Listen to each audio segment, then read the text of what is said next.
السلام عليكم، واش اخباركم؟ كنتمنى انكم تكونوا بخير وعلى خير. اليوم غادي نصور معكم الروتين ديالي كيف ديما. غادي نحضر لكم واحد الكيكه كتجي هادئه بصراحه، كنتمنى انكم تجربوها وتعجبكم، وانا متاكده انكم الا جربتوها راه غتعجبكم بزاف. ومن بعد غادي نشوف شنو غادي ندير في الاكل، غنخليها لكم مفاجاه.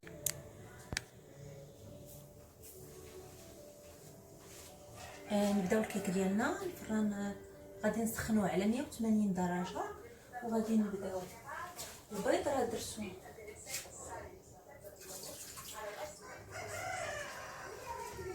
البيض كان في الثلاجه، خليته واحد 5 ديال الدقائق في الماء سخون. هنا غادي نحيدو من الماء.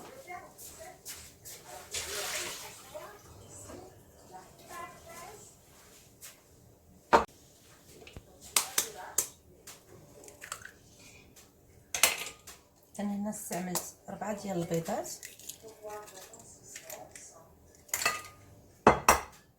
هما خاصهم يكونوا بحراره المطبخ كما قلت لكم. الا كانوا خارجين من الثلاجه، حطوهم واحد 5 دقائق في الماء سخون. من بعد غادي نجي نضيف كاس ديال السكر،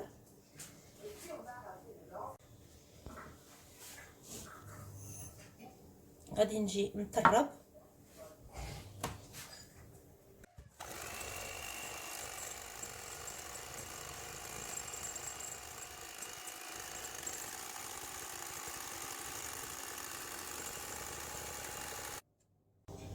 من بعد ما خفقت البيض مع السكر كما كتشوفوا. غادي نجي نضيف شويه ديال الملح، قبيصه الملح، كاس ديال الزيت. هنا عندي طرود الحليب، غادي ناخذ منه كاس.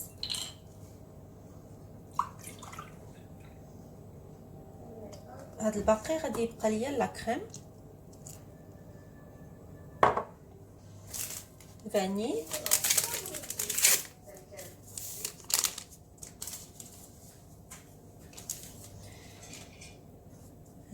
من بعد هنايا الا بغيتوها بالشكلاط غادي تضيفوا معلقه ديال الكاكاو، الا بغيتوها بلا فاني غادي تخليوها هكذا بيضه.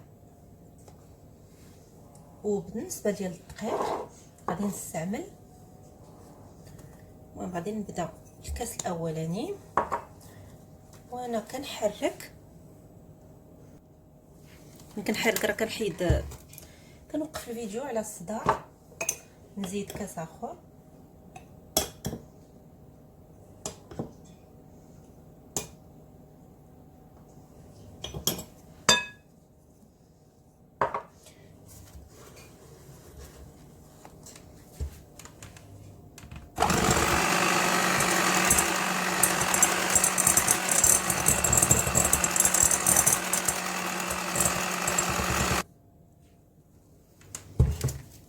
الكاس الثالث.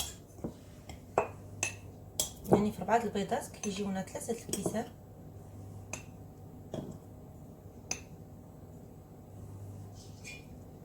من بعد نتوما الا بغيتو تنسموها كما قلت لكم بالشكلاط ولا اي مذاق اخر كيبقى لكم حريه الاختيار. هنا غادي نضيف خميره الحلوى، عندي هنا 11 غرام، يعني 2 ديال الخمارات. وغنزيد واحد نصيص باش تكون عندي 15 غرام. المهم الا كانوا عندكم هذوك الحمر غادي ديروا 2، والا ساشي ديال 15 غرام. هذا 15 غرام، الاخر فيه غير 11 غرام. هذاك الشيء علاش زدت شويه من هذا. غادي نجي نحرك.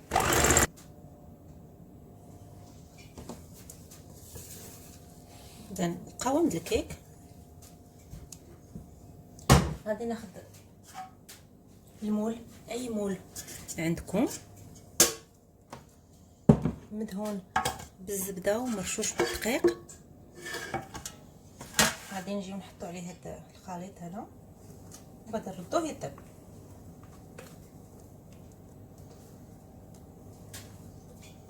اللي عزيز عليه البرتقال اولا الحامض يمكن له يحك الحامض اولا البرتقال، ولا يضيف القهوه كما بغيتو.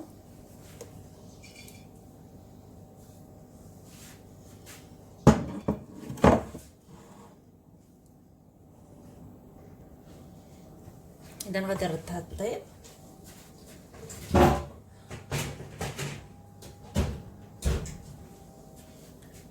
وغادي نخليها واحد تقريبا نص ساعه ونشوف ونرجع معكم.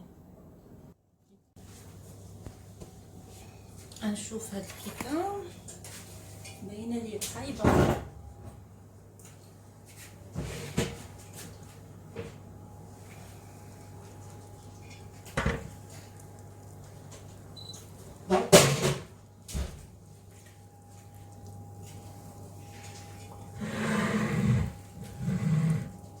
اذا هي تنفخات، نخليها تبرد شويه قبل ما نقلبها ونقطعها على جوج. انا وجدت المقادير ديال لاكريم، كنا غنجي نقلب معكم هاد الكيك هي الاولى.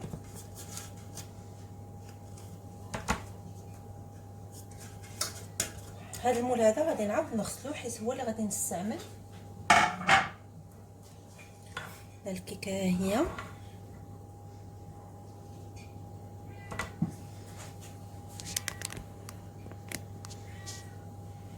كتشوفوا شيشه هذه راه يمكن لكم تستعملوها غير هكا للفطور يعني غتبقى واحد وصفه معتمده وزوينه وهشيشه للفطور. غادي نخليها جانبا حيت غادي نقسمها من بعد. المهم غادي نغسل الليمون ونرجع معكم. قبل ما غاديش ندوز لهذا الشيء نتوما نوريكم. هنايا عندنا واحد، هذا بحال واحد الكاميون كيبدا يدور هنايا عندنا في فرنسا، وبغيت ناخذ هاد لا بروتيكسيون ديال لي بلانت، بروتيج بلانت من كيطيح الثلج ولا من كطيح الشتا وهذا ما كيخسروش. ما عرفتش واش كيبان لكم، هو هذا. نمشيو ناخذوه ونرجعو.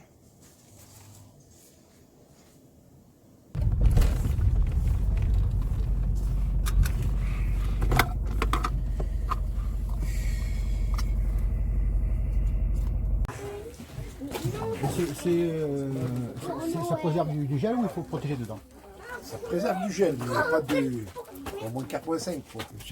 Celui qui est à. Celui-ci là. Ah, le trug. Oui, pas là, oui, c'est exact. C'est vous qui avez raison, c'est moi qui déconne. Efficace, oui. Alors il y a le sang de sang. Ouais, les biens. دابا كما كتشوفوا راه الشتا مجهده كطيح. غنساين حتى توقف شي شويه، عاد غادي نخرج ونغطي هذا الورد هذا باش نحتفظوا به العام الجاي ان شاء الله. ما الا طاح الثلج ما يخسرش.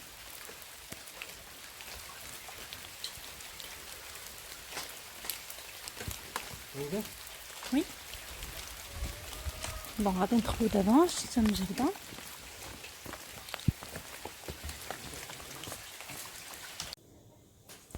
اذا غنبداو لا كريم. غادي ناخذوا هذا الحليب اللي بقى لنا، غنضيفوا ليه 5 ديال المعالق ديال النشا. غنحركهم بعدا هنايا في الاول، عاد غنديرهم في الكاسرونه غير باش يذوب لنا هذاك النشا.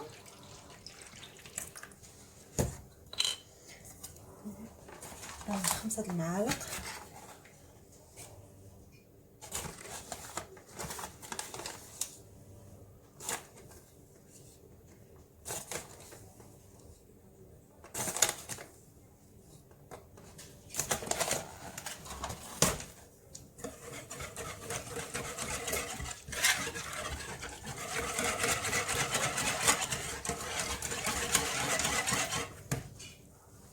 ناخذ كاسرونه ندير فيها هذا الحليب هذا اللي بقى،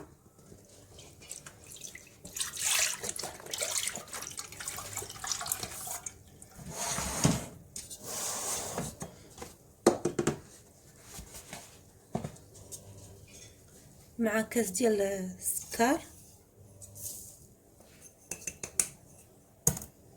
وغادي نردهم يذوبوا.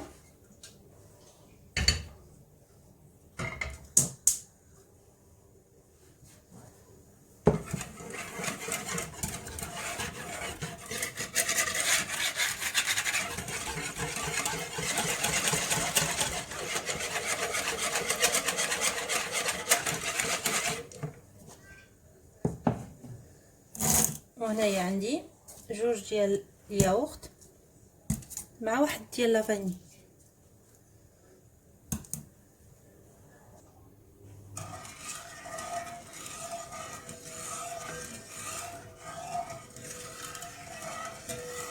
حتى يسخن هذا الحليب مزيان عاد غنضيف عليه النشا. غادي نجي نقطع هذا الكيك على 2. تشوفوا كيفاش كنصوب انايا، كيفاش كنقطعها. كنبدا بالموس هكذا في الجوانب،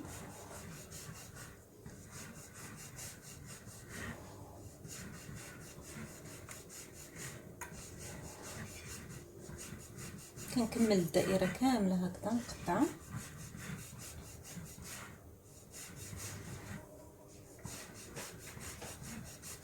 من بعد غادي ناخذ واحد الخيط عادي ديال الخياطه،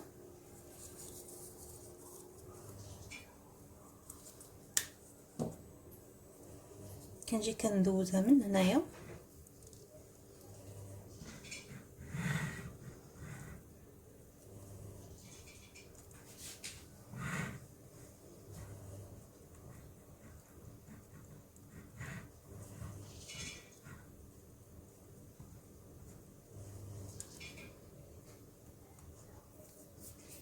بحال هكذا.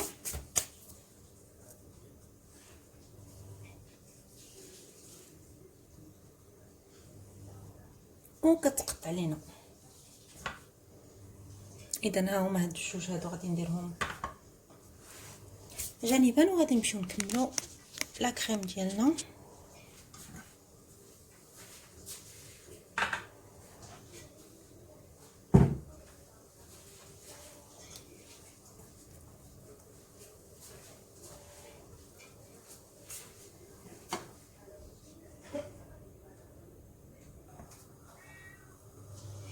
ها هو باش سخن غادي ناخذ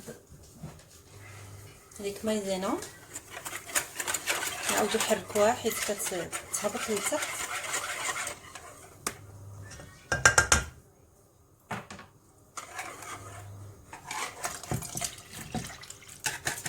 هنا الا بغيتوها بالشكلاط غادي تزيدوا معلقه ديال الشكلاط، وحنا كنحركو.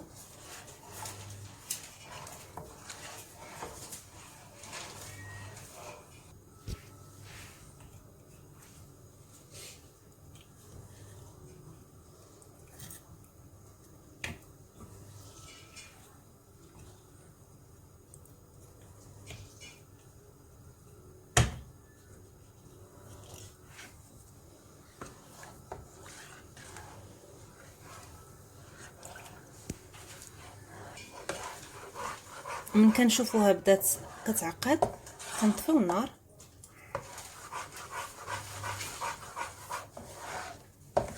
كتزيد تعقد غير هكا واخا ضافي عليها النار.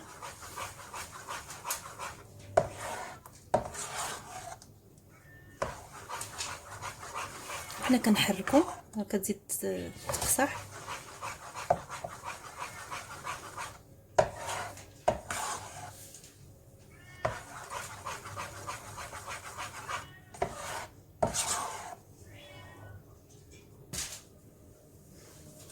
من بعد غادي نجي نضيف عليه الياغورت.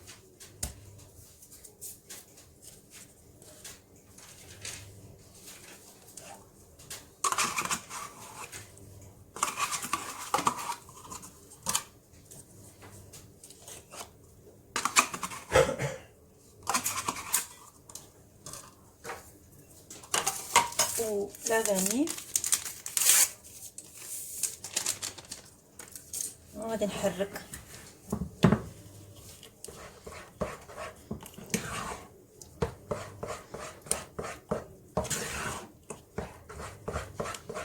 تيذوب لنا هذا الياغورت لداخل.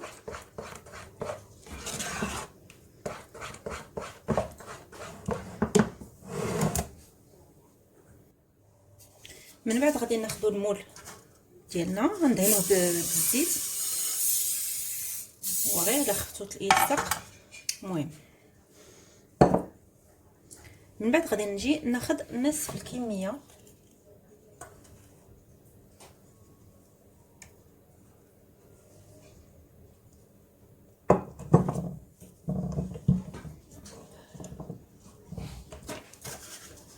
غادي نجي نديرها هكذا تمشي في الجوانب. غادي ناخذ الطبقه اللي كانت الفوق، هذه التحتانيه، هذه اللي كانت يعني اللي فيها الشكل ديال الكاطو، غادي نحطها هكا وانا كنبرك. من بعد غادي نجي ناخذ الكميه كامله اللي بقات،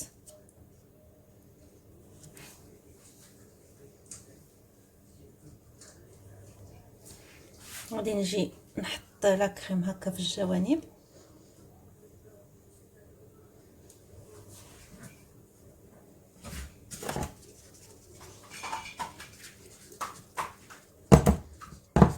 وكتضربوها بحال هكا باش كتخرجوا الريح. من بعد غناخذ هذه الطبقه اللي كانت اصلا الفوق، غادي نردها الفوق بحال هكا،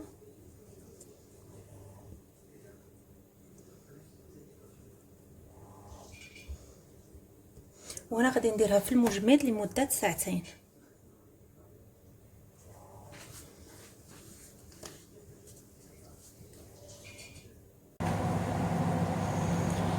من بعد ما خليتها ساعتين غادي نجي نقلبها هنايا في الطبسيل. الا ما بغاتش تهبط دغيا كما كتشوفوا غادي نسخنها شي شويه دغيا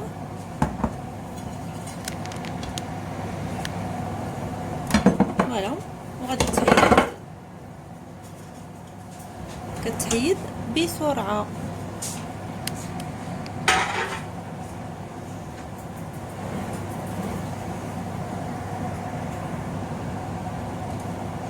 كما كتشوفوا الشكل ديالها.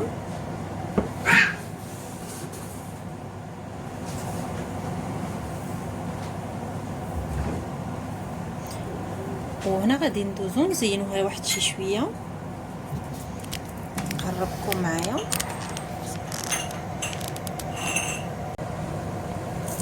بالنسبه للتزيين بغيتو تخليوها هكذا عاديه كيف ما بغيتو الزوقان. غادي نجي نحط غير شويه ديال الشكلاط من الوسط، من الوسط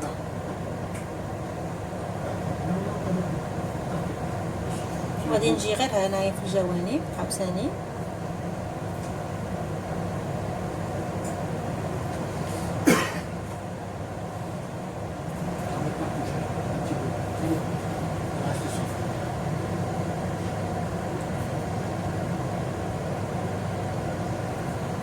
غير باش هذاك الديكور د الوسط يخرج، يعني هذا الشيء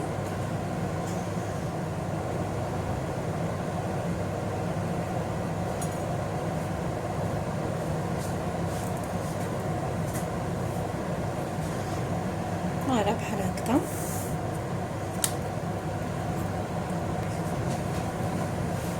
هنا ما غاديش نكثر لها الزواق، الا بحال هكا هذا غوز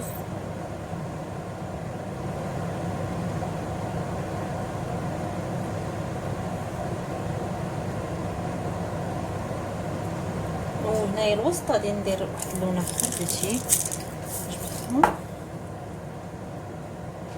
فوالا بحال هكذا.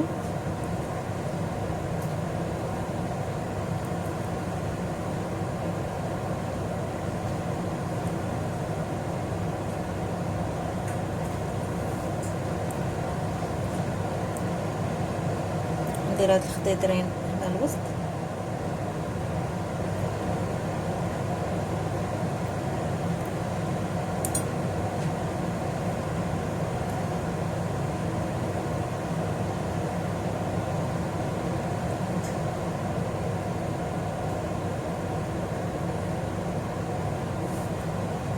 هكا صافي.